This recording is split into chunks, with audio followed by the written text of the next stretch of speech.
afternoon, ladies and gentlemen. Welcome to this seminar on pricing strategy for defense exports, how India can acquire a competitive edge over her peers, organized this afternoon by Bharat Chamber of Commerce, Kolkata. May I call upon the dignitaries to please join us in the dais. Mr. N.G. Khaitan, President, Bharat Chamber of Commerce.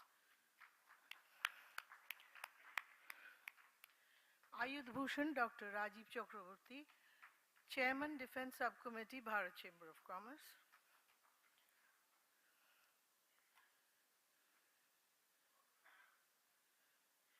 We would be having a special address by Mr. T. Ramachandru, IAS retired, former Joint Secretary, Ordnance Factories, Ministry of Defense, Government of India.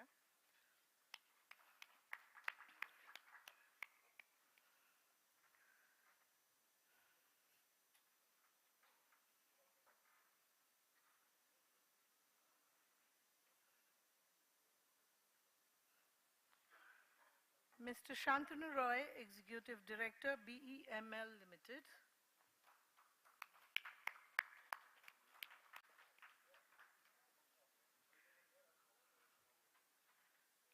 Rear Admiral Amit Bose, PSM retired, Member, Defense Subcommittee, Bharat Chamber of Commerce.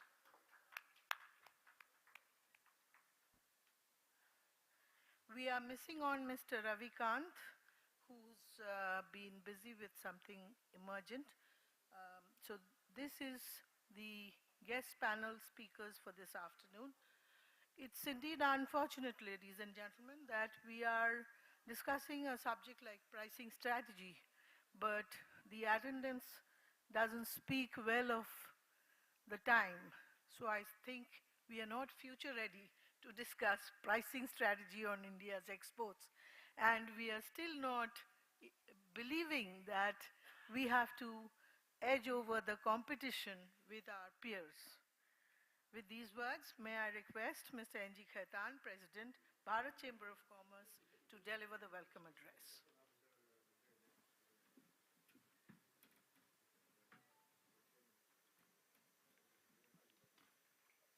I think K.K. Sharma, Secretary General, was talking about the lack of attendance today, but KK people left their home today at 8 o'clock in the morning. You must remember that. And you had an inaugural session from the Prime Minister of India, and you can understand the security which people had to undergo. So I think people are really tired. I mean, we are 2:45, and there is an excellent exhibition going on. You had to walk all through, then go through the exhibition. So the question is, it's not the attendance, it's the subject, and whatever we discuss, of course, we'll be preparing a paper and send it to relevant people. So attendance is not very important. I think what we speak today from our experts will be very, very important, and then we will be circulating we'll be making a paper and we'll be circulating it to all the interested parties. So let me tell you that we are really, really grateful to the Department of Defense Production. In fact, we have the presence of Mr. Ajay Dubey, Director Planning, Ministry of Defense. I think he's sitting over there, and he has been very, very helpful to us in organizing this program. Bharat Chamber of Commerce is very active in defense production. We was the first Chamber of Commerce in Kolkata to, just prior to COVID, to organize a seminar on defense production. We have a defense desk at Bharat Chamber of Commerce. We want Eastern India to take also a lead in the defense production, particularly MSME sector, because we have the second largest MSME sector in West Bengal, and recently we had a meeting with the Major General, Lieutenant General, and he was also very keen, Keka, that the MSME sector takes a very, very keen interest as far as the defense production is concerned. So let me at the very outset inform you about our panelists. The first is Mr. Ramachandru. He is a IAS officer, retired former Joint Secretary, Ordnance Factories, Ministry of Defence, Government of India. Mr. Ramachandru joined the Indian Administrative Service in 1984 and has nearly 4 decades of experience in corporate and public services. He has served in various capacities at the State Government of Odisha, Government of India, and as a Joint Secretary of the Ordnance Factories and the missiles productions in the Ministry of Defence.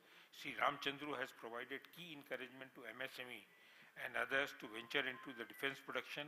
He has led a number of international delegations in defence and security matters, handled about 50 very high-level defence delegations, and finalized about dozen memoranda of understanding and protocols.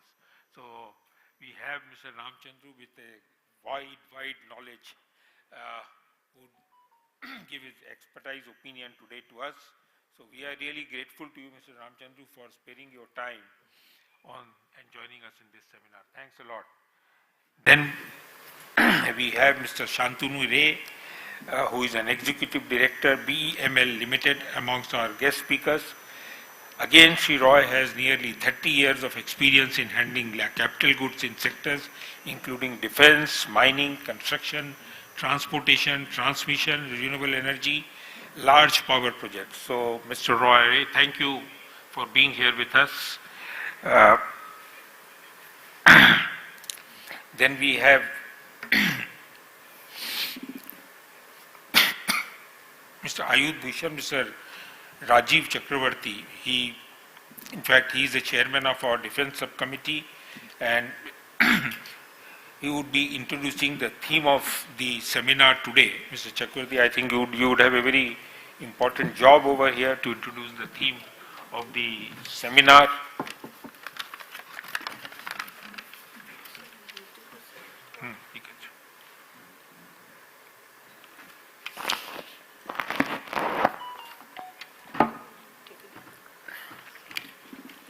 Then we have Dr. Bose,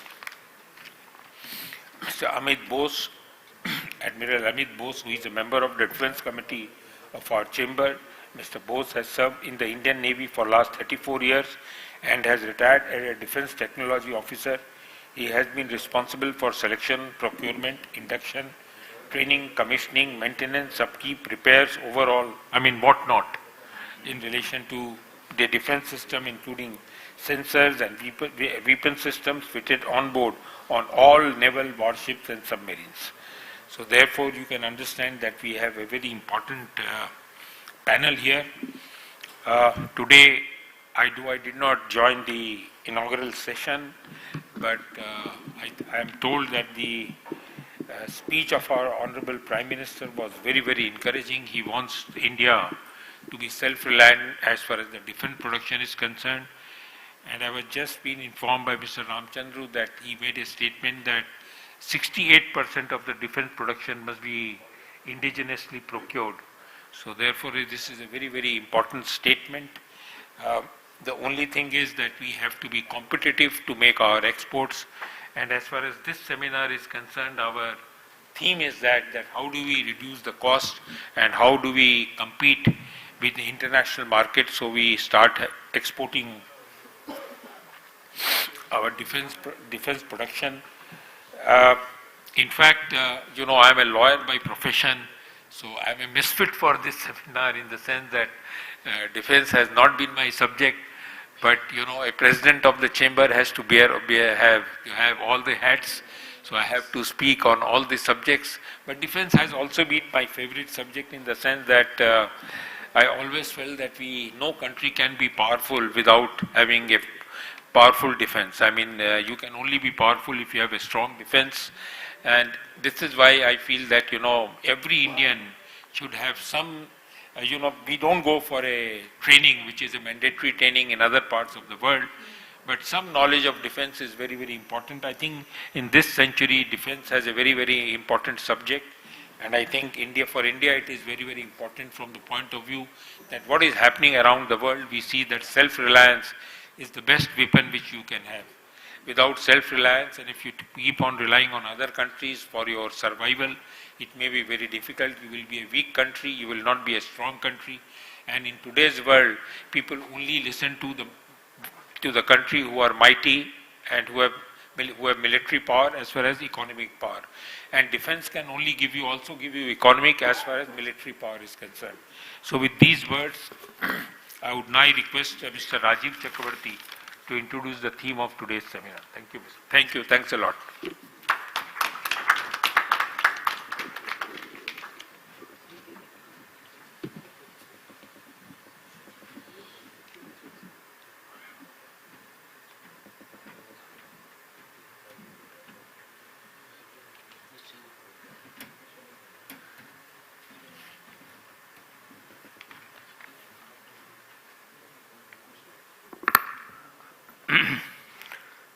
Thank you, Mr. Khaitan.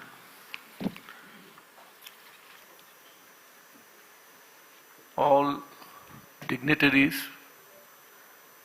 erudite speakers sitting on the dais, all those who are present here.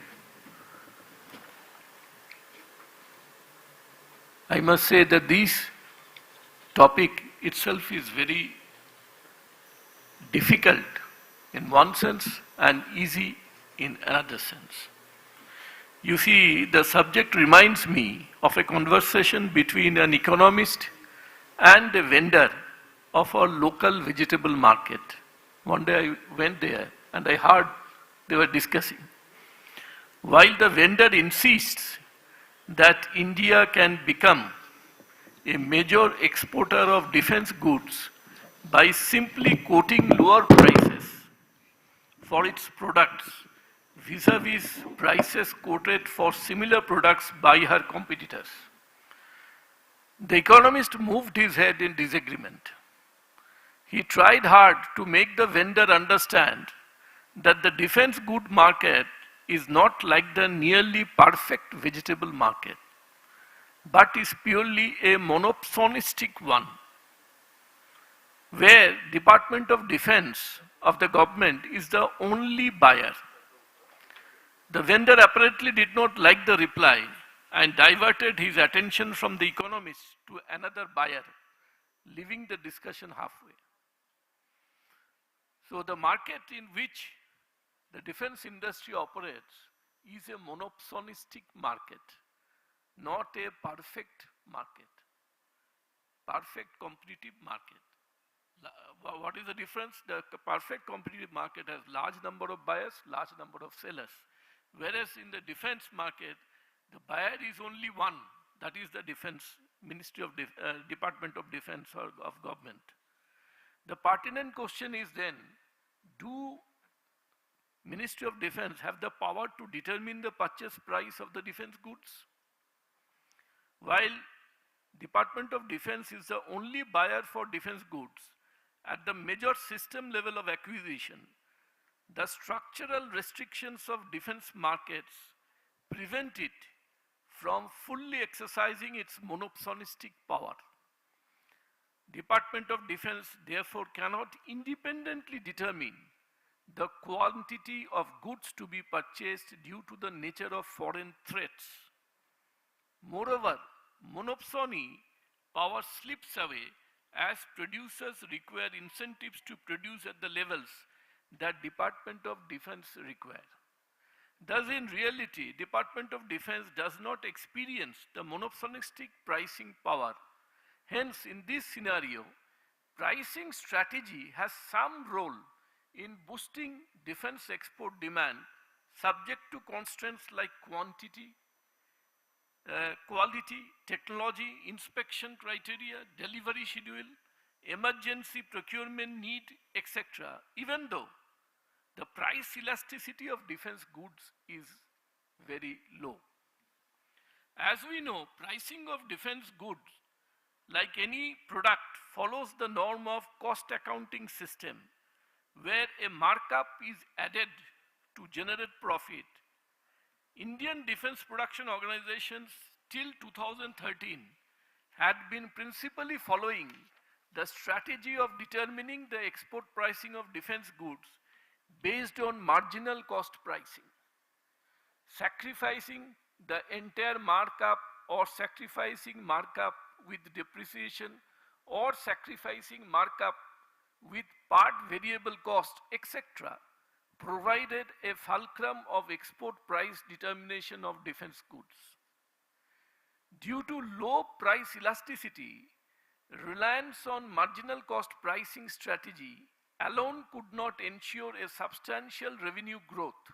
Hence, India's export of defense products remained limited to merely rupees 460.97 crores in 12-13, 686.27 crore in 13-14, and 994.04 crore in 14-15. However, due to several initiatives taken by Government of India to boost export of defense goods, the export registered a 100% rise in 15-16 to rupees 2059 crores, another 100% rise in 17-18 to rupees 4,500 crores, and again a more than 200% rise in 18-19 to rupees 10,745 crores. And in the financial year 21-22, the export figure increased to an all-time high of 13,000 crores, US 1.5 billion, where private sector accounted for 70% of defense exports. However, the actual value of defense exports since fiscal 14-15 could have been much higher had not several products been removed from defense product list. Nonetheless, it is apparent that Government of India's sincere efforts in boosting export of defense goods is now bearing fruit. The name of India figures as the 23rd largest arms exporter of the world out of 25 countries as per the data compiled by Stockholm International Peace Research Institute for the period 17-21. Now India aims to achieve an export target of rupees 35,000 crores or US $5 billion by 2025.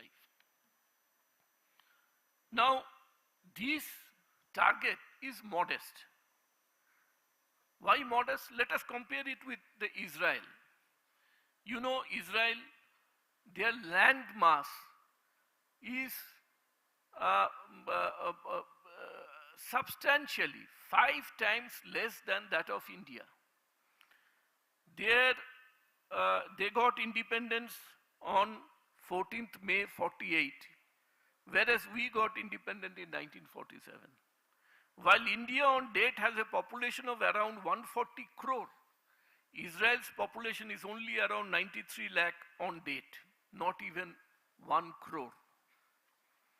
And these, when we are targeting to achieve a $5 billion export growth in 2025, you will be surprised to know that in 2012, Israel had already achieved an export figure of US $7 billion.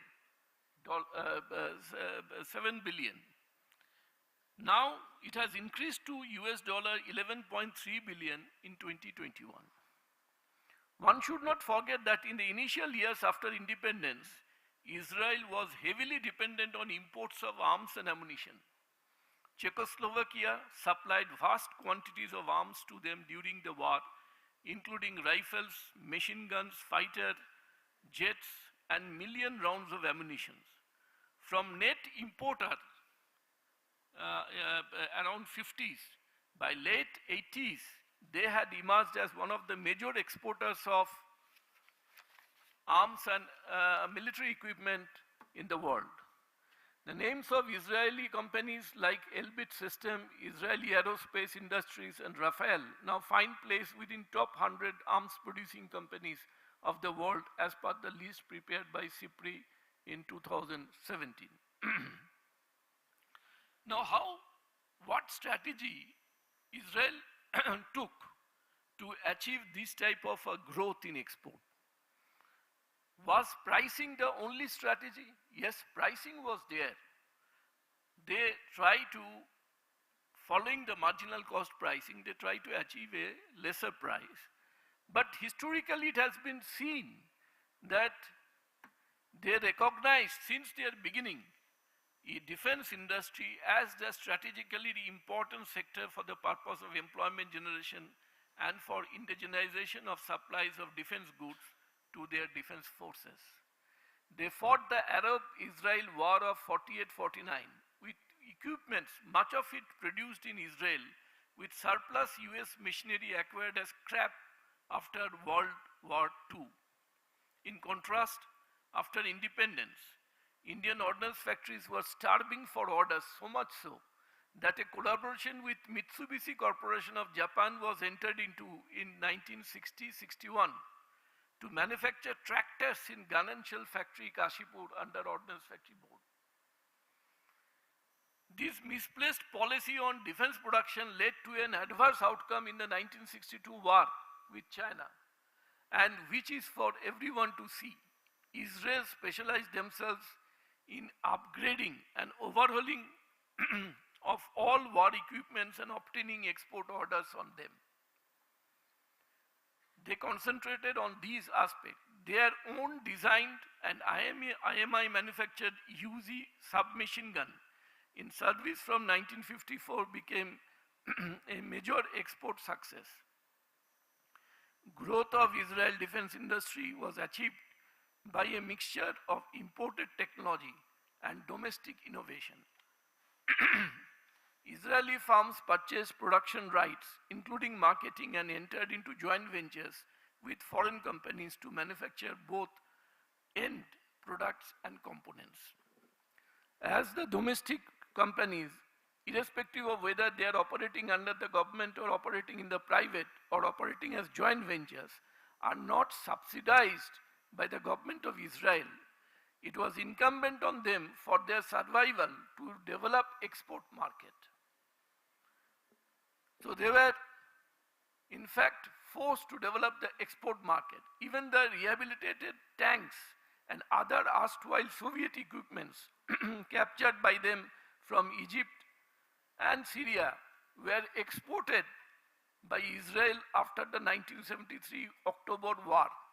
In contrast, almost all captured equipments by India from Pakistan in 1965 and 1971 war were either destroyed or used as war trophies. We find everywhere the war trophies.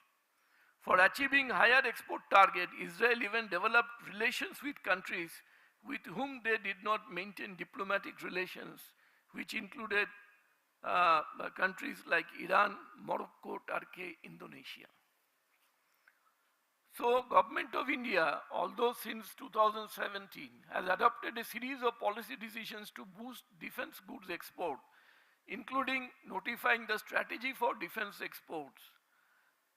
The thing making it that towards achieving self-reliance in defense manufacture, DDP has created a new Buy Global Manufacture in India procurement category, implemented a negative import list of 101 weapon systems, and increased the foreign direct investment limit in defense production to 74% through the automatic route. Further, India has reserved 70,221 crore rupees, around 63% of the capital outlay for financial year 21-22, to procure defense system indigenously produced. Even though the items in the list are of proven technologies and do not involve any critical or cutting-edge technology for a next generation weapon system or platform, it is a big step after India's independence towards self-reliance in defense under Atmanirbhar Bharat initiative. However, we have to achieve within these 3 years the target of $5 billion for export. So what are where we are lacking? Apart from the pricing strategy, yes, We have to fix a price which is competitive, following the marginal cost pricing, depending upon the reality. We have to also give boost on some other areas. Although Government of India has taken these decisions, like development of indigenous technology for production of different part platforms or components at the earliest, at the most competitive rates. Obtaining technology through outright purchase of foreign defense manufacturing OEMs or entering into collaboration for co-production with foreign OEMs with marketing rights. Encouraging domestic companies to master the technique of upgrading and overhaul of defense equipment so that the said services can be exported at a competitive rate to countries where these equipments are in use. Strengthening the apparatus of defense diplomacy by engaging MEA structure effectively. This is also a part of the export strategy framed by the government. We have to give the line of credit to friendly countries to boost export. And the role of defense attaches has to be more meaningful and accountable for securing defense export orders and helping Indian industries in their pursuit for obtaining co-production partner OEMs. Their performance should be monitored on quarterly basis from DDP MOD side also. It's because our experience shows, I remember when we were manufacturing and developing this Arjun tank in Ordnance Factory Board, Indian Army was not placing orders, and GSQ was changing every day almost. So I, being the head of that time in 2008-9, the head of the marketing side of Ordnance Factory Board, Ministry of Defense, we got interest raised from Colombia to purchase Arjun tank. But then DRDO said, you cannot sell the tank. Now, if this is the reason, if this type of hurdles are created, then how can we increase the export? Second is that, this is from the DRDO side.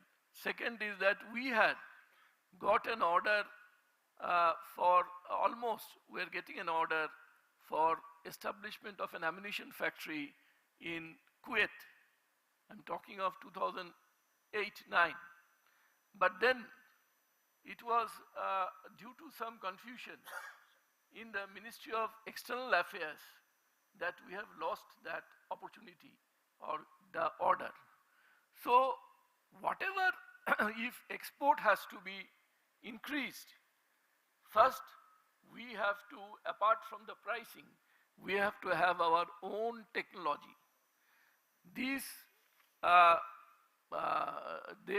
Israelis had the UG submachine gun. It was manufactured by their own technology, and hence they could achieve right from the very beginning a higher export figure in the supply of UG machine guns to different countries of the world. So we have to have our own technology. Unless we manufacture items with our own technology, we have an export, we cannot fully exploit the export potential. Thus, I must say that the pricing strategy in this monopolistic defense market is also important, but not that only important aspect. Now, the entire very concept will be further elaborated by Mr. T. Ramachandru. He worked as Joint Secretary Ordnance Factories for quite a long time, more than 5 years, and he has seen every aspect, details, that how export was, what were the hindrances for export of these items and how we can boost it. Second, Mr. Rear Admiral will speak on the government strategies undertaken, and this our Mr. Shantanu Roy of BML will speak his experience on the production and how we can achieve the export potential. So with this, I would like to say thank you for giving a patient hearing, and we hope that India will be able to achieve a higher, because the government is sincere. If the government is sincere, we will definitely achieve a higher growth. Thank you.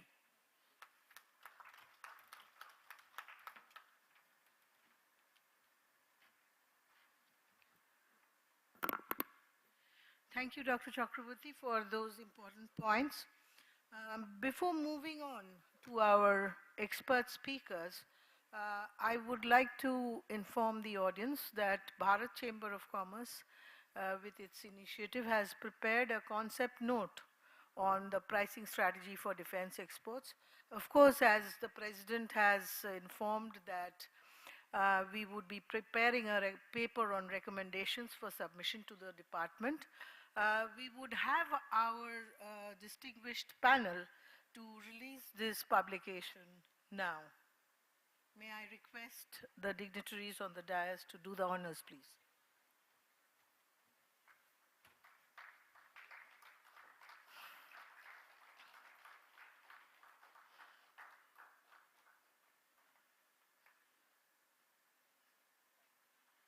May I have the honor and privilege to invite Mr. T. Ramachandru to deliver his special address.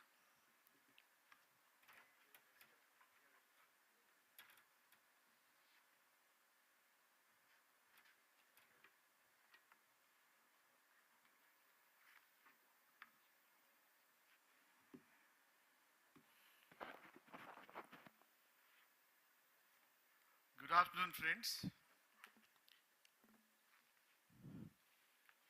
President of very, very old Chamber of Commerce, Bharat Chamber of Commerce, Mr. Khaitan, and presiding for today's session. My batchmate, my friend, Mr. Rajiv Chakraborty, Shantanu, Rear Admiral, and Madam Sharma. And friends from a civilian side and also a couple of armed forces officers.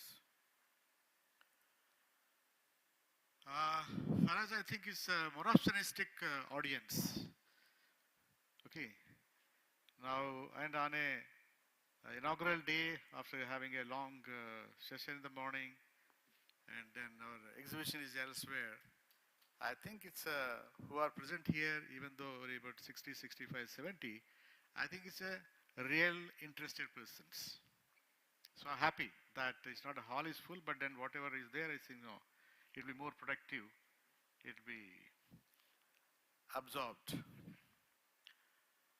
Friends, I think most of you have attended today morning's inaugural session.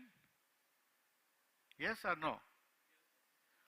So after listening to Honorable Prime Minister of India, Mr. Modi, and the introduction by Rajiv, I don't find there is anything left for us to talk on how we boost the export or what strategy we should adopt for it. But nonetheless, having given this responsibility by Madam Sharma, let me try to do whatever little justice I could do.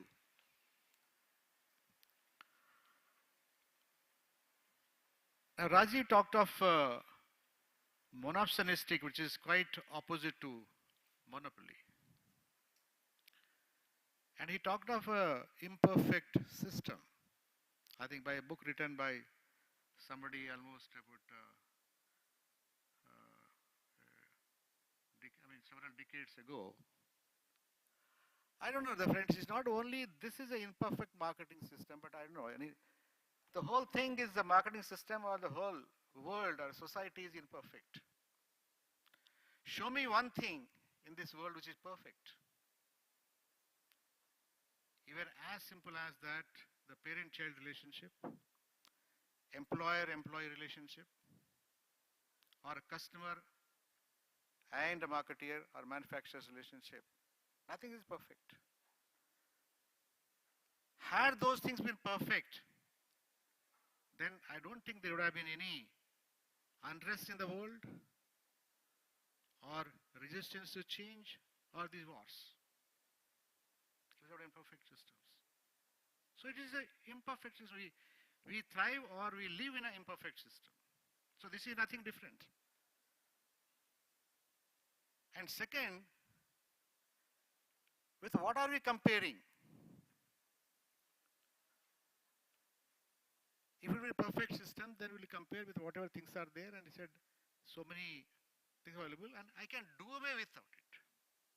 I can do away with aircraft, ammunition, or guns, or night vision devices and things like that. I can do away with that. I can live without that. Then it's no problem. But for maintaining security of a nation, of our people, our democracy, it is mandated upon the government to protect at any cost. At any cost. So when you say at any cost, then nothing to depend on the pricing. Whether Israelis sell at 100 rupees or Koreans sell me at 120 rupees, the same thing. Or Americans sell at 500 rupees or Russians sell me only at 38 rupees. I have absolutely no choice. I must have. Now I think Rear Admiral here and I think an officer, I couldn't see the star sir, but whatever rank you have, Brigadier. Is there any choice for them when it comes to firing a gun? And you must have seen, how many of your Jawans are night blind? When I say night blind, it's not from the blind point of view, that night they can't see, they know binoculars. And I was sitting as a chairman of a licensing committee in Ministry of Defense, where people from all armed forces, DRDO, PSUs, MHA, and industries were sitting. And we wanted to get a technology. We said, beg, borrow, or steal. Is there any cost you can impute for that, sir? Can you say the price which should be charged? Americans refused to. We said we'll pay anything, whatever you wanted. And instigated the one of the applicant who is licensed. He said, "यार तुम चोरी भी करके लाओ, हमको चाहिए." We gone to that extent. We have gone to that extent, but no technology.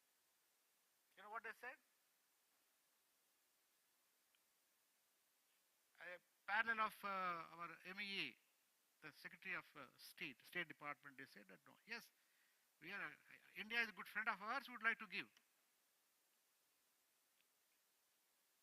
But our Commerce Department is not permitting us. Then we had our Defense Secretary had a meeting with the Deputy Secretary Commerce, and which is equal to Secretary in the Government of India.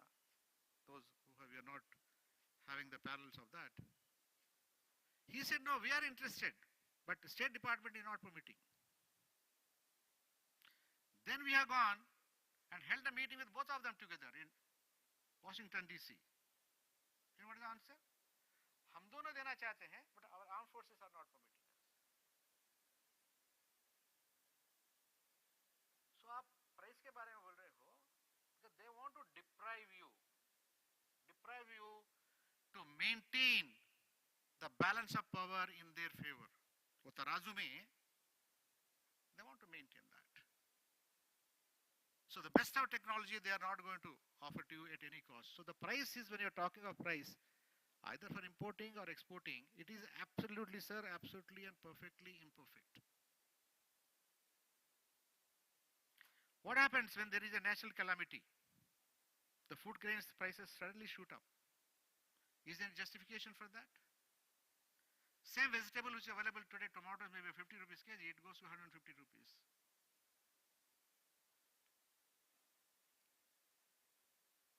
So the price, and particularly when it comes to the defense, only the rudimentary things and when you are buying on a repeat order and things like that, that may have a relevance. And it's only for mutual satisfaction between seller and buyer. They go for negotiation. We have a price negotiation committees in the Government of India, Ministry of Defense and elsewhere. It is always the government fellow who sits there, is one-upmanship. Hum dictate karenge. Tum seller ho, whether it's ordnance factories, or it is PSUs, or a private sector, they dictate. In fact, one of the officer who was sitting in the committee from the government side, I was a joint secretary at the time, of a company called, and on the board of a BDL, they were selling lightweight torpedoes to Indian Navy. When the negotiation was going on, the joint secretary concerned and that FA, not FA, what do you call? Joint FA, no? Huh? No, I mean joint secretary level officers from FADS side. No, manager finance. He threatened the director of the company that I will blacklist your company if you don't reduce the price. The man came crying to me. He said, sir, मेरी बेइज्जती हुआ है. I said, क्या हुआ है? He said, blacklist करेगा. तो तुम्हारा company करे, तुम्हारा बेइज्जती क्यों हुआ है? He would have said, ठीक है sir, भाई आप blacklist कीजिए.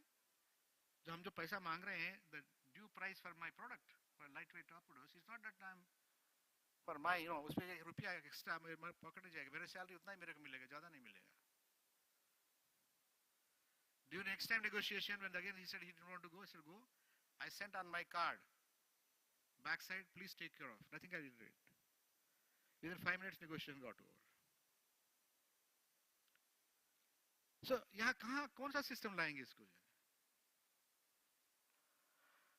Little go back to maybe since Raji made a lot of notes. I also quote you Philip Kotler. I don't know whether you have heard. Some of you have heard of Philip Kotler. He's a marketing guru of the whole world. He talked of 4 things: product, promotion, place, and the price. Equally, I mean, he gave equal importance, but depending upon the circumstances and the buyers and the product, it has a different levels of importance. So, हमारा level भी product का भी importance है, कहाँ बेचना चाहते हैं, कहाँ से बेचना चाहते हैं, उसका भी importance है place का.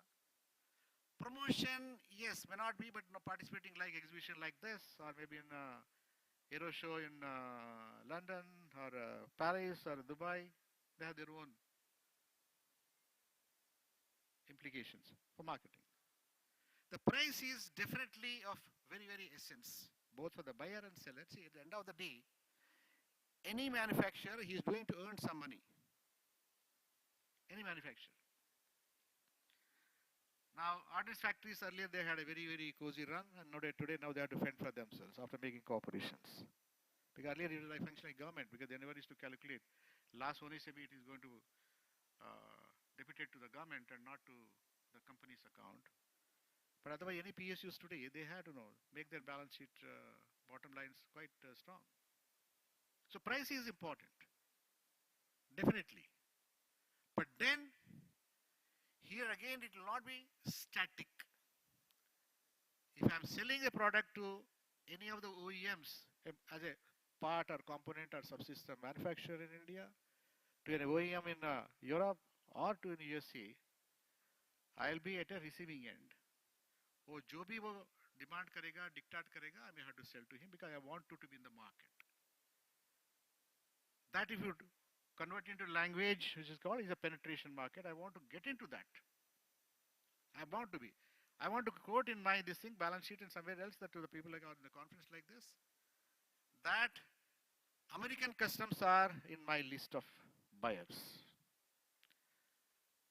If I have to sell the same product to West Asia market, then I may demand 1.5 or 2 times of that price. Southeast Asia, maybe a different thing depending upon not just only a static demand and supply, but also the relationship between our country and that country. So, the friends, when you're talking of exports of defense goods, it is not mere commerce. It's just not a commerce. It is much beyond that. It has got a geopolitical consideration, strategic considerations. Now we are selling missiles to Philippines. Okay, it's underway now. The price quoted, who can tell us that's a realistic price? Can someone say? Because what sort of a relationship the government of India and Mr. Narendra Modi want to have, his influence in Asian continent, it depends on that.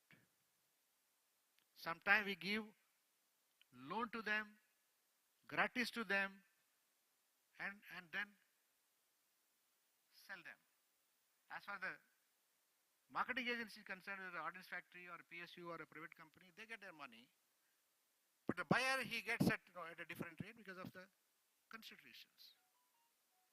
I remember when I was a director, International Cooperation Helicopter, once chief was going to one of the countries. Then as a part of the proposal, they said no. See, normally the gifts are carried, different gifts are carried. I think Bose's officer will be definitely doing on that.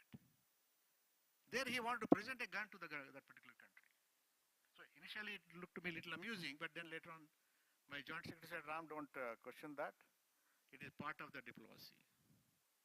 So chief, when he was visiting that country, he carried a gun. I will not quote the name of the country or name of the gun, but it's a thing like that. So it is a thing, and yet those of you are manufacturers here, whatever little number, we have to keep that in mind. And that will be your contribution to the nation called India to maintain that balance, even if you are giving a discount. And as a licensing authority, I started in 2005 after Mr. Kelkar's committee, which recommended for a private sector participation in defense production. Hitherto, it was only with the government, no private fellows, only parts and little components they were making, but otherwise nothing else. When it was started, I used to tell them that please do not start industries only for defense. Don't start industry only for defense because you'll be disappointed. You never know at what point of time you'll be getting orders. After 1 year, 2 years, 5 years, 10 years, 15 years, never know. But जब भी मिलेगा आपको, वो हिंदी का dialogue है ना, जब भी देता है भगवान छप्पन फाड़ के देता है. I tell them that you can make out all the things of your past 5, 7, 8 years, and you can make out. And that is the defense business. So let there be something else for you, bread and butter. Start a defense as a passion. You should have passion. Then only you can survive or thrive here. Otherwise, within 1 to 2 years, you will close the shop and go away. And that is the importance of price. And make your price in such a way that be in the market. You may give a discount of 5%, 10%, 20%, half, 50%, whatever it could be. Have a foothold. The confidence indicated by our Honorable Prime Minister this morning of the defense industries, I urge upon all of you, as one amongst you. I'm not a manufacturer, but otherwise, I'm part of the defense, this thing. Though I left the Ministry of Defense in 2011, but I still, attending all the exhibitions and meetings and all those things. I have passion to, for the defense, this thing. Because this industry has its different thing. So please be in the market, whatever it could be. Don't look for this thing. Last ho jayega, bottom line ye ho jayega, nahi. And he quoted companies, governments like Israeli or American, those things. Do you think that when they are marketing to you, they will make everywhere the profit? पहले घुस जाएंगे, then in the name of a first equipment could be 100 rupees, but replace of another part, it could be, he will charge you 25 rupees. Right? He makes money. Because he has a long-term perspective. They are not a fly-by-night operators. एक दिन के लिए आएंगे जब हमारा जो weekly संता होता है ना, जाके सुबह जाएंगे बिक्री करके शाम को घर चले जाएंगे ऐसा नहीं ना. Because they long-term, very long-term perspective. So have that perspective, long-term perspective when you are determining the price to quote for anyone else. Single point agent I want you is you should get the business. That's my mandate, my request. I urge upon you for that. See, India's talent, particularly in science and technology, is enormous. Enormous, and I'm just not saying it's a number, it's also in the quality.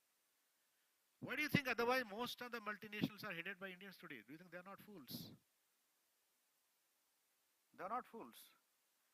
And they're also depleting the talent by paying, instead of 100 rupees, they pay salary of 200 rupees to you and deplete a technology, deplete a talent in India. And some of you have not seen the film called Rocketry. I don't know how many of you have seen. Okay, Rocketry. Only 2-3 of you. I urge upon you to please spend time. It is on OTT. See that film. The scientist, he refuses a job on the platter. He says, तुमको बंगला मिलेगा, घर मिलेगा, car मिलेगा, salary जितना चाहिए उतना मिलेगा. अब NASA join कर लीजिए. He refuses to join NASA. Though unfortunately something happened at a later stage for him, but that's a different thing story. And that's the thing, the character of India we must display and portray. When you want to have business, I must have the business. Talent is there with you. Manufacturing thing, I'll see. I mean, labor cost wise is one of the cheapest in the world. So why shouldn't our product be competitive in the world market, even with the defense? And when it comes to defense and the necessity, there are things. No. One is a normal things, rudimentary things, regular. Uska price we have to determine based on whatever the cost plus what Rajiv has quoted, is indicated. But you come to the crux of this thing, then you charge more and then fleece it. I say, sell your brain to the highest bidder. Don't feel shy. Don't feel shy. Okay, whether it could be an Asian market, Latin American market, European market, jahan bhi ho. So now coming to defense exports. Right, it's related to defense export. I don't know. Why are we suddenly talking of defense exports? Because when I left 2011, hardly we used to talk about defense exports. Because हमको खुद को खाने के लिए sufficient equipment नहीं है. खुद के लिए. तो exports कहाँ से आएगा? But still, thanks to the offset policy of Ministry of Defense and Government of India has given us enough of scope to enter into their arena. आपका equipment के लिए आप जो supply करेंगे 30% in case of another, the largest thing is the 50% of offset. It has given me the avenues and ways to enter into your arena and manufacture those things and supply to you. Unfortunately, it ended only, most of them with that only, but we are not gone to their supply chain. That's a different aspect. Maybe weakness amongst ourselves, or maybe I don't call it incompetence, or their chalupan. We could not proceed further. But otherwise, still we have a base to enter those markets. We have how to handle them, we know the ways, and we should exploit that. So what are the exports which we are quoting in the last 3, 4, 5 years? It is not the new products have gone and on our own efforts, it is because of the offsets. But let's encash that. Encash the exports. And then make some extra money for our people. And what happens? Now, if a brigadier is not buying my equipment, or irregularly is not buying in a naval side my equipment, do you think any country in this world will buy my equipment? खरीदेंगे? अरे तुम्हारे घर में खुद का आपका बेटे भाई बहन ही खाना नहीं खाते हैं, तुम बाहर क्या बेचोगे? Bolenge na? So that's why Honorable Prime Minister, I think in the Swalmiman, that seminar he quoted, he stressed, today also mentioned that no, he urged upon the armed forces to buy Indian. And as far as I'm concerned, which I'm batting since 2007, I say buy only Indian. And at the time, I had little audacity to suggest in one of the meetings where RF was also present. I said, sir, let us declare import holidays for 3 to 5 years. No imports. Let's think that ourselves that there is sanction by whole world against India. Jiyenge nahi kya? Jiyenge? See, in spite of all sanctions, look at the ISRO, how successful it is. That's the only country in the world which could launch 108 satellites in one shot. Neither America has done, nor the France has done, nor the Russians have done.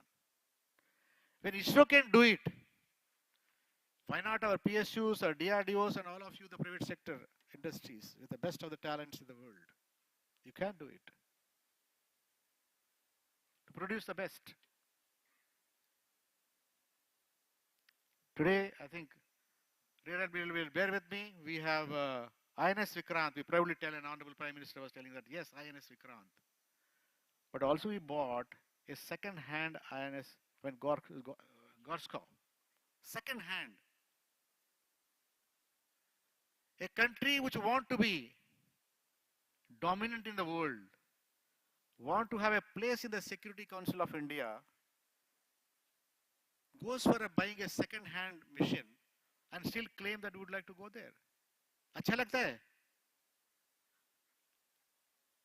Agar Ambani or Adani is even the best of the car in the world, they want to buy a second hand from American market. Will you accept? Will you accept? Forget about they accepting. Will you accept? अरे तो बेकार आदमी है, इनके पास इतना पैसा है, फिर भी ये second hand खरीद रहे हैं. Yes, sir. So the friends, the mandate today, after my heart is gladdened after listening to Honorable Prime Minister this morning. Now, with the political will pronounced in so many terms, I don't think we should hesitate at all in doing business with the rest of the world. So now the mandate, the responsibility is in your hands.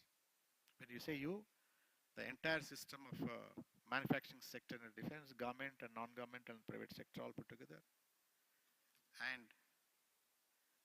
And with the tension going on every day between one country and another country, not only Ukraine and Russia but elsewhere also, fights are going to be there, defense are going to be there, and requirement of a defense good is going to be there till we exist on Mother Earth.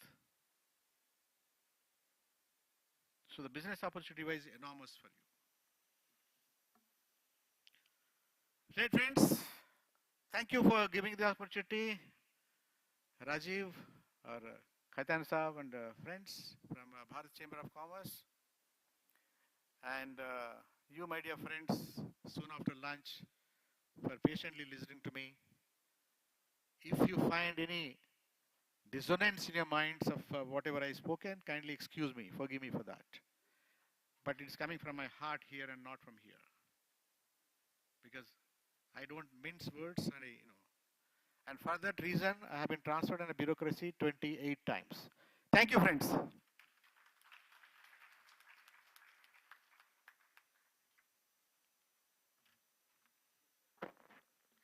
Thank you, Mr. Ramachandru. May I now invite Mr. Shantanu Roy, Executive Director, BEML Limited.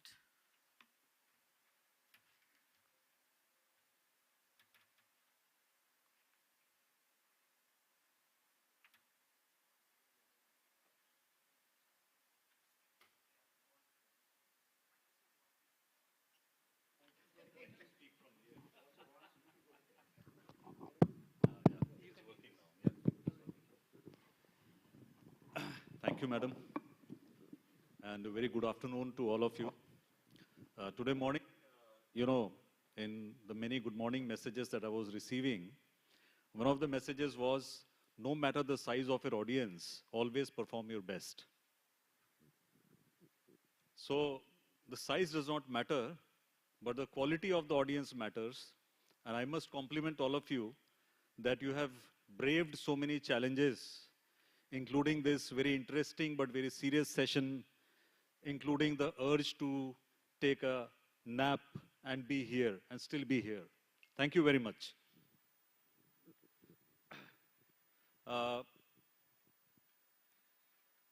We are on a different trajectory for the last decade or so. And a country used to be known as a developed country if it had energy security. But now a country is said to be a developed country if it has energy as well as defense security.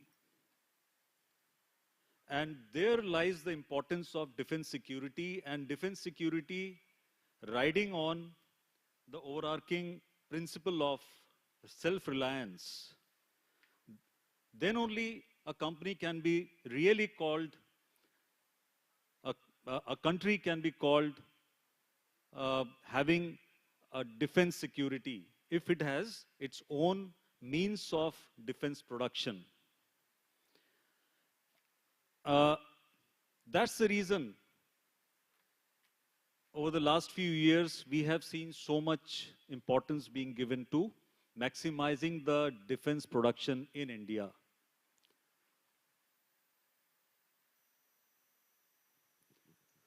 The defense production maximization is again based on the two pillars, that is development of new products and the scale of production.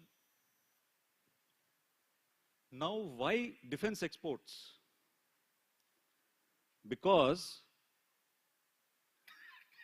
the development of new products and the scale of production, they require huge investments in technology, in capex for developing the production, and they also need policy framework.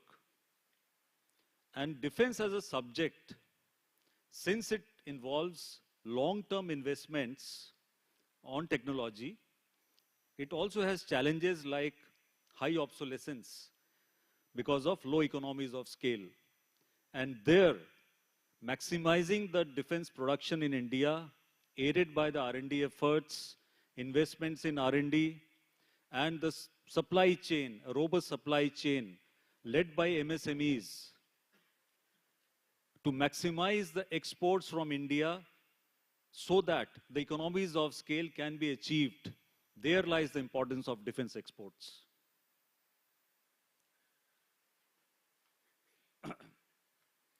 Now, I won't be too wrong if I say that cost is a reality and pricing is a strategy. When we say how India can achieve, India can have a leverage through pricing strategy for being a leading exporter, we are only talking about one pillar, that is the pricing. But there are several other pillars which decide whether a country can be a leading exporter or not. There are several factors in the pricing strategy which decide the pricing, which decide the price that exporters quote. Some are intrinsic to the company and some are dependent on the external factors. The factors that are intrinsic to the company are, number one, technology, and the model of acquisition of the technology, whether it is a TOT, whether it's a licensing agreement, or whether the technology is developed in-house. It has a great bearing on the pricing. Number two are the policy framework. If you talk about the policy framework, the overarching guidance for exports is through the foreign trade policy. And specifically for defense exports, a defense production and export promotion policy has been carved out. The two have to be synergized because the FTP talks about the various incentives to the exporters. in my opinion, the FTP should have a mention of the DPEPP. Our aspirations are huge but realistic. $35 billion of defense production and roughly around 14% of that through the exports. That is around $5 billion of defense exports. There, the policy framework that has already come up and maybe with some tweaking will come in very handy for facilitating the defense exports. Number three, the third pillar for deciding the pricing are the cost drivers. What are the cost drivers? Defense is more or less a capital good, an engineered product, mostly. And that's why the R&D interventions are very, very critical. They are very crucial for determining the price of a product. The more optimized design we have, the more optimized pricing we can offer. In the cost drivers, the importance of supply chain is very, very critical.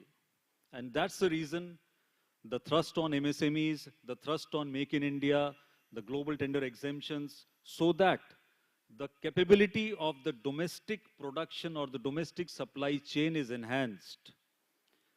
I'll just give you one example. China. 1980, what was China? And now what is China? China is one of the leading economies of the world simply because of the maze of ecosystem, supply chain ecosystem that has been developed over the last 30 odd years. And when I say the supply chain policy or the ecosystem, it has to be China plus, better than what China did, mostly because China took 30 years or 35 years to reach that stage. We don't have that much time. We have to do it very fast.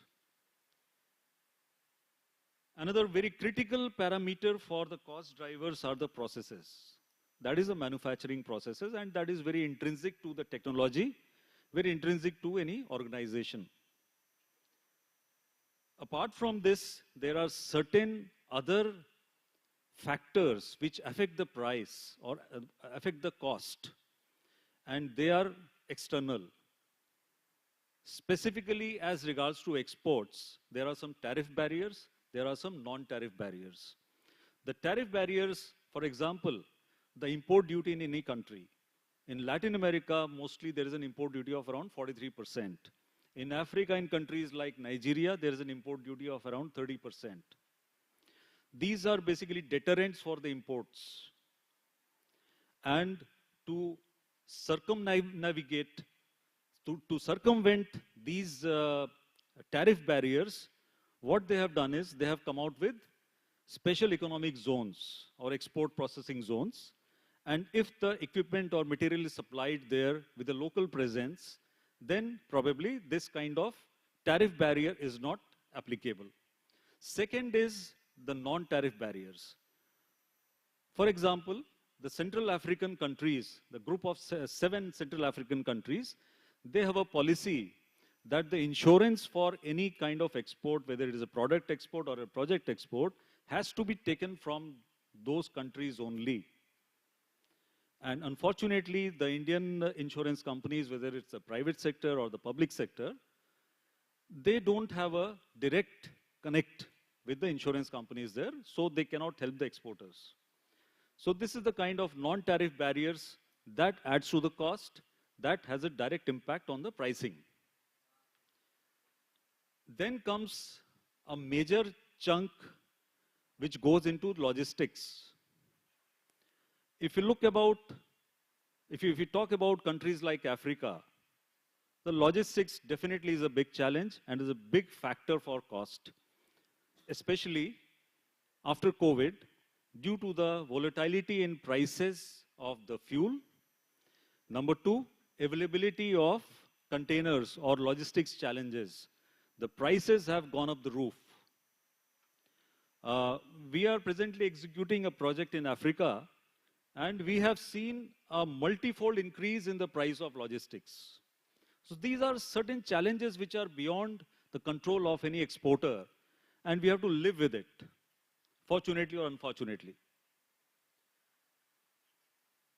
So these, with these drivers, with these factors in mind, and with so many uncertainties when an exporter works for an export project, I always say that the uncertainties are more than 50%, because many of the things are dependent on the geopolitical situation, which can change overnight. Hence, pricing becomes a very, very important component and a very important strategy in the overall strategy pyramid or the overall strategy model. My esteemed panelists mentioned something about, a disconnect between various ministries and all.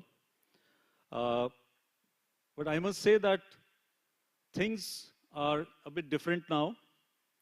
But I would also request my friend from DDP here, who is driving the defense production and export promotion policy, that probably we can think of having a export monitoring cum steering committee, cutting across ministries, cutting across organizations, which can have representation from the industry associations, from Ministry of Defense Production, from Ministry of Commerce, Ministry of Finance, and Ministry of External Affairs, so that this committee can always bring in the corrections in policies or take care of the deterrents which exporters face during the export processes. And I'm sure that with this entire gamut of interventions, entire gamut of the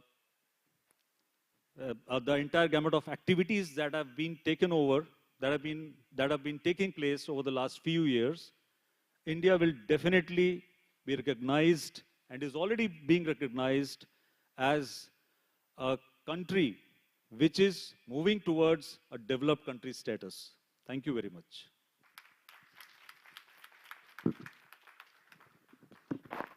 Thank you, Mr. Roy, for those important suggestions. We will certainly include them in the recommendations paper that we would be preparing after this seminar. May I now invite Rear Admiral Amit Bose for his address, please. Thank you, Ms. K.K. Sharma. I think, firstly, my last rank, I think puts me at a disadvantage, because a Rear Admiral is bringing up the rear of the set of talks which are being delivered today. But there's another disadvantage of being the last speaker. The first of which is to hold on to the attention of the audience, knowing that they have had a very long session. And the second disadvantage is most of the points that I want to speak about have been covered in one way or the other by my panelists. So notwithstanding that, I would like to take this opportunity to firstly thank the Ministry of Defense and Bharat Chamber of Commerce to give me this opportunity to speak on a topic which has been at the core of all thought processes of the Government of India on promoting export of indigenous defense products. This is in consonance with their target for achieving self-reliance under the aegis of the Atmanirbhar Bharat. The Indian economy got opened up in the 1990s, and since then there has been a significant growth in the Indian industry. A confident and a resurgent Indian industry has made forays into several sectors of manufacturing. The huge opportunity for growth within the defense and the domestic and the global defense sectors and the aerospace industry has attracted the attention of Indian industry. A significant number of components, if I can possibly say that, of the Indian inventory, of the inventory of the defense services borders on obsolescence. This is an area where the indigenous defense industry can participate and ensure that we are able to circumvent the obsolescence and provide indigenous technology to the Indian defense services with the latest cutting edge technologies. Now, unlike commercial equipment manufacturing, defense products have got certain defining requirements. First of which is the need for having extensive research and development as well as production, because you need to have the latest of technologies. The second is that it has to have an assured performance in extremities of its operating envelopes, whether it is operating in the highest of altitudes in Siachen or in the deep seas, in the deserts of Rajasthan or in the cold climates. So it has to operate with the same level of reliability and availability across the spectrum of its operating envelope. Now obviously there is another criteria is that the requirements of the defense industry is bound by low order quantities. So it is difficult for a defense industry to sustain itself primarily on providing support to Indian defense requirements. It has to look at export options. Now, what will tilt the balance in favor of Indian defense exports would be a long-term customer relationship, which has to be built up through delivering a product which meets global performance standards, as well as a sort of a reliable life cycle product support system.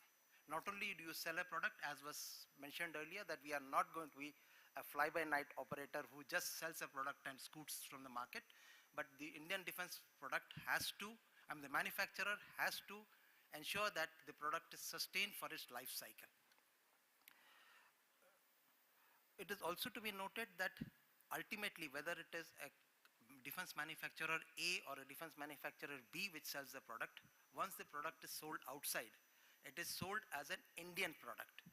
And its performance, its support system gets related to collectively as an Indian system. So it is a national prestige which is at stake here. And therefore, I would urge upon all defense manufacturers that when you are manufacturing a product and you're trying to sell it to the market, it has to be globally competitive. It has to be provided with that requisite support system. Besides the performance of the system, which has to be comparable with the global products which are available, as has been mentioned, the extent geopolitical considerations and trade relations with the target nations also play an important factor in determining whether we are able to win certain contracts or not. When the products match in performance, the pricing comes into play. That is the topic that we are discussing about, that we are going to be talking about pricing of our exports only when our products match in performance with a global product. When you're buying tomatoes, as an example was quoted, you wouldn't buy a tomato which is overripe or is already squashed or something. You would like to compare prices of tomatoes which are almost similar, and then you would go for the cheapest product. So we have to ensure that our products firstly match up in performance with the global standards, and that is where our R&D, our production processes, our life cycle support systems, its testing in the field all have to be done indigenously. And I'm sure the Army brigadier who is here will agree with me that these are important factors not only for export but equally for our own inductions. But let's take a look at what are the concerns of the OEM. Why should he enter a market like this?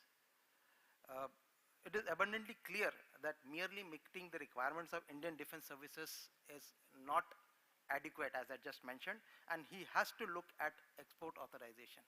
And this export authorization has to be given by our ministry.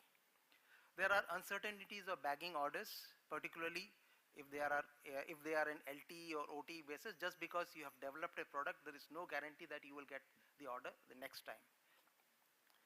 So we have to have the production and the right export price so that you are not only able to sustain the production lines that you have set up through indigenous sale, but also look at export markets.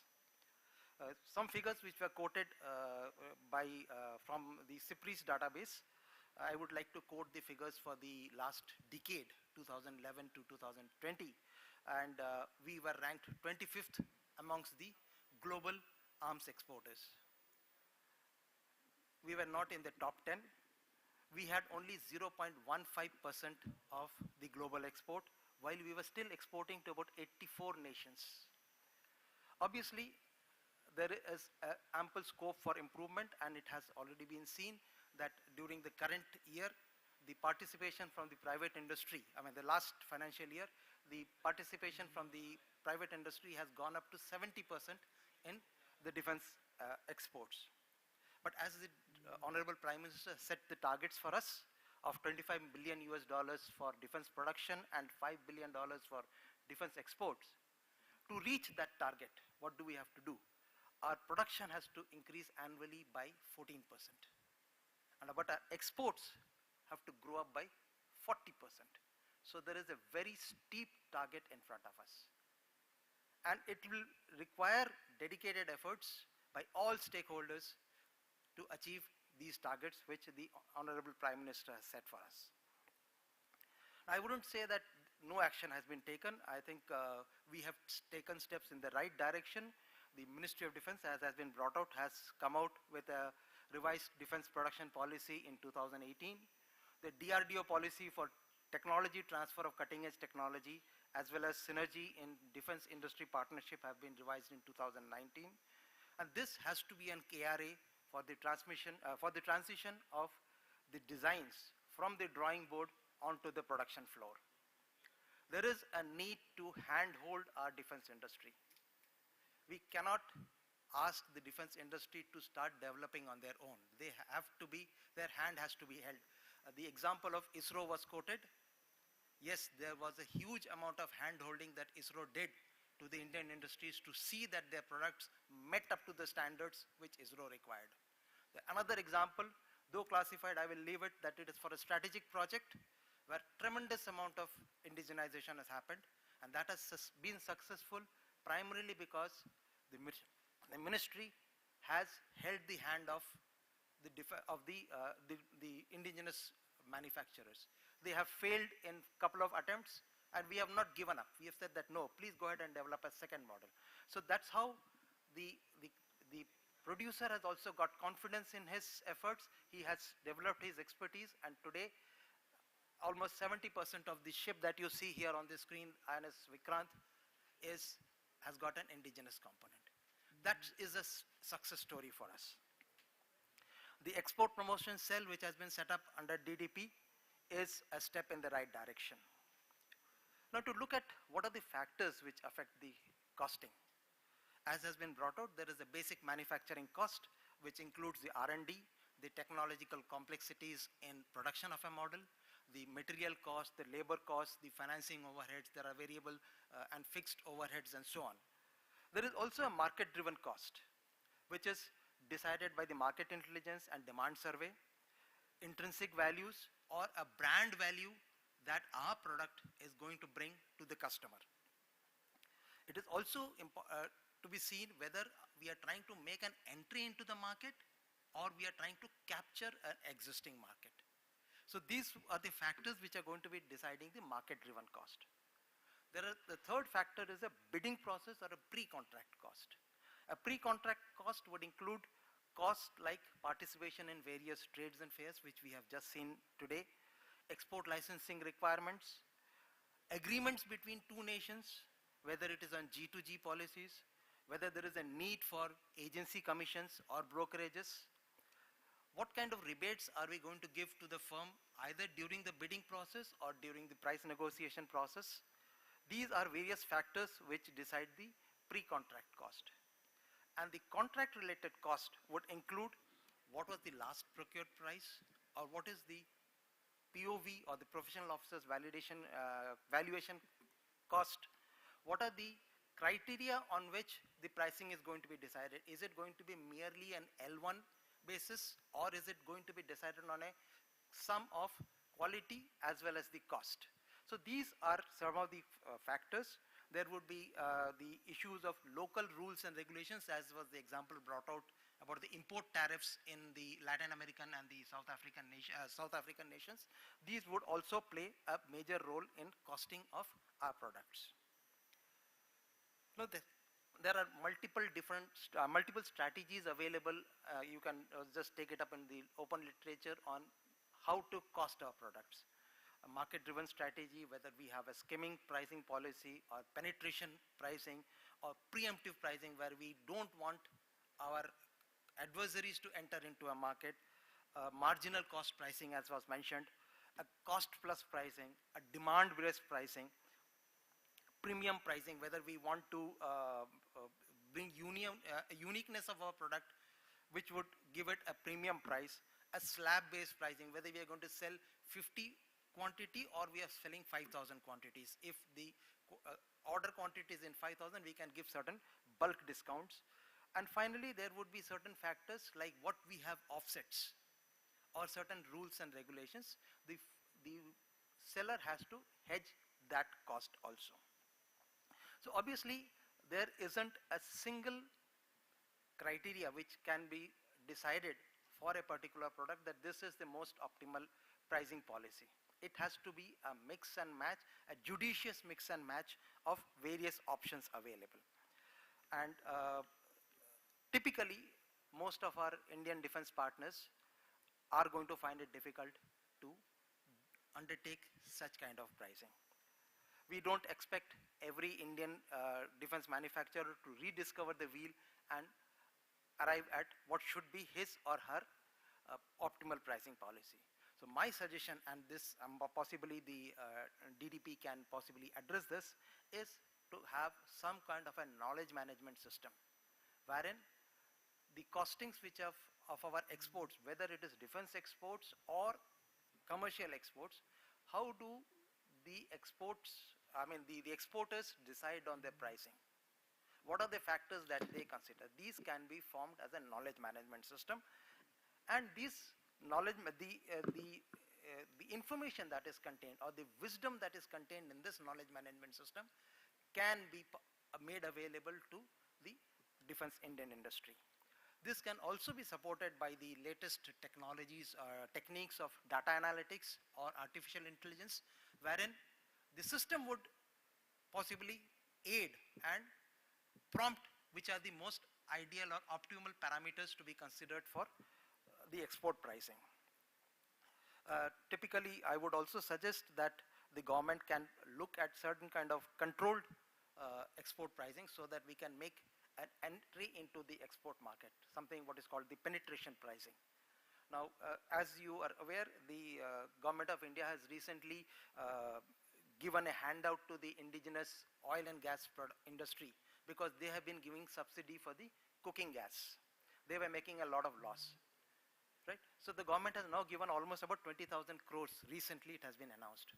Similarly, we could possibly allow the defense industry to sell at a price which is competitive and compensate them initially to sustain that thing, and as and when the volume of export builds up, this kind of hand-holding can be gradually weaned off. Now, the export policy which is export promotion cell which has been formed by the ministry DDP, I would suggest that they should operate on the lines of the foreign military sales of USA or the Rossabron export, the United Shipbuilding Corporation or the United Aircraft Corporation of Russia or even Sibat of Israel. These companies or these agencies form the front end for all exports from that country. So they are the ones who are doing all the negotiation, price fixing and everything, and the concerned industry is at the back end. Some amount of it is already being looked at, and this kind of thing would also facilitate a little bit of joint venture and long-term relationships with the customer.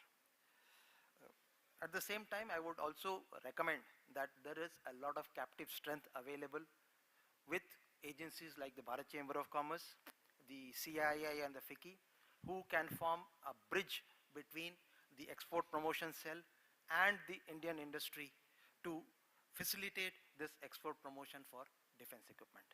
Thank you.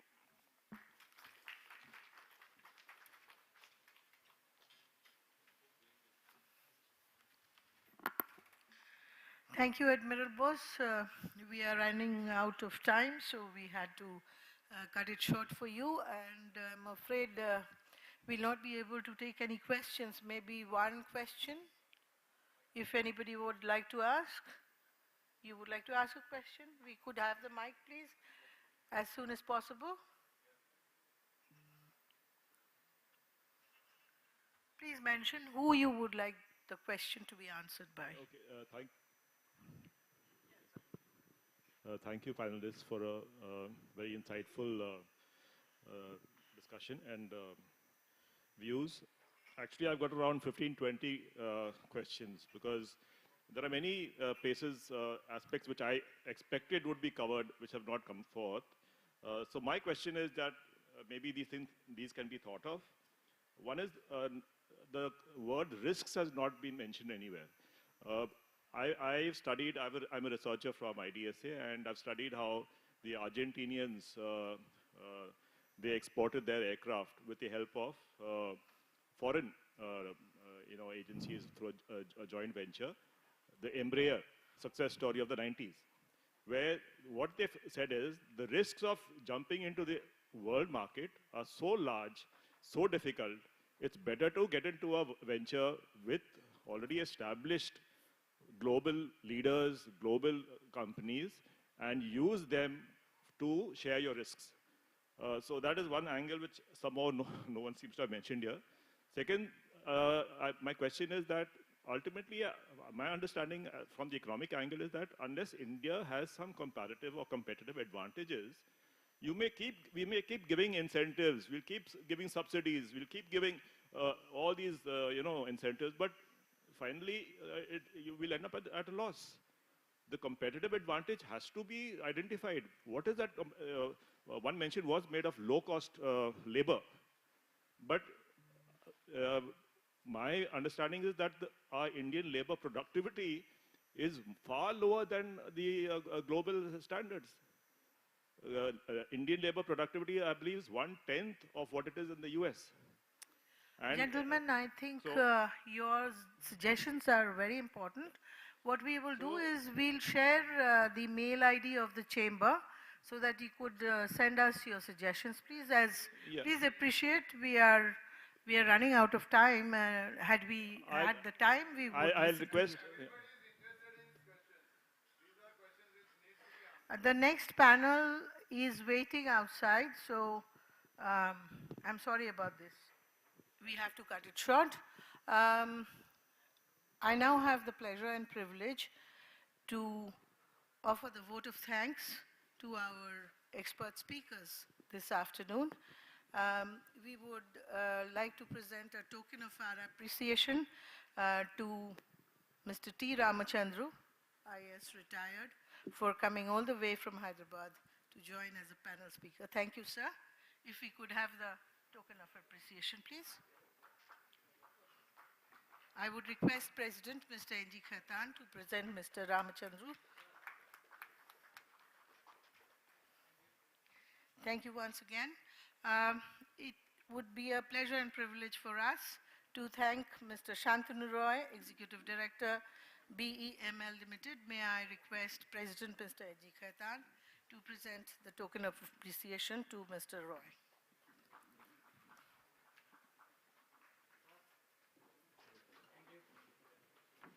Most importantly, Bharat Chamber would like to thank the Department of Defense Production, Ministry of Defense, for the initiatives and the inspiration, because of which Bharat Chamber is always encouraged in organizing seminars and outreach programs to promote defense production, both within West Bengal, Eastern region, as well as faraway states like Gujarat.